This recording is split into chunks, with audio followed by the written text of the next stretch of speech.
Medina की एक गली में एक यतीम बच्चा अपनी छोटी सी दीवार बना रहा था।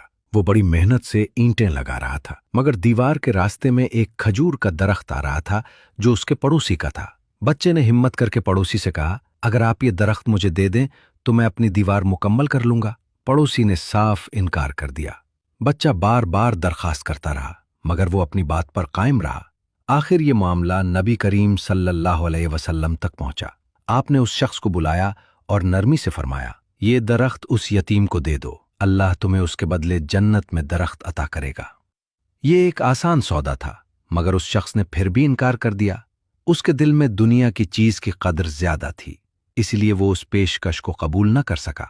वहीं एक सहाबी खामोशी से ये सब देख रहे थे, हजरत अबू दहदा रजी अल्लाह अन्हो।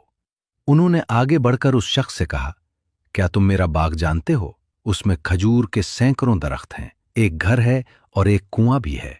उस शख्स ने कहा, हाँ, वो बाग तो सब जानते हैं। हजरत अबू दहदा रजी अल्लाह अन्हो ने कहा, अगर मैं वो पूरा बाग तुम्हें दे दूं तो क्या तुम अपना ये एक दरख्त मुझे दे दोगे? ये सुनकर वो शख्स फौरन राजी हो गया। उसने एक दरख्त के बदले पूरा बाग ले लिया।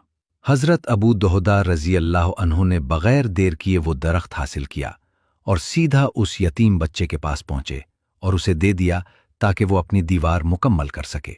जब उन्होंने ये बात नबी करीम सल्लल्लाहु अलैहि वसल्लम को बताई तो आप खुश हुए और फरमाया कि अबू दहदा के लिए जन्नत में खजूर के कितने ही दरख्त हैं।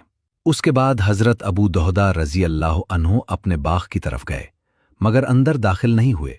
बाहर खड़े होकर अपनी अहलिया को आवाज दी कि वो बच्चों समेत बाहर आ जाएं, क्योंकि ये बाग अब उनका नहीं रहा। उनकी अहलिया ने पूछा, आपने ये बाग किसको दे दिया? उन्होंने जवाब दिया, अल्लाह को, जन्नत के बदले।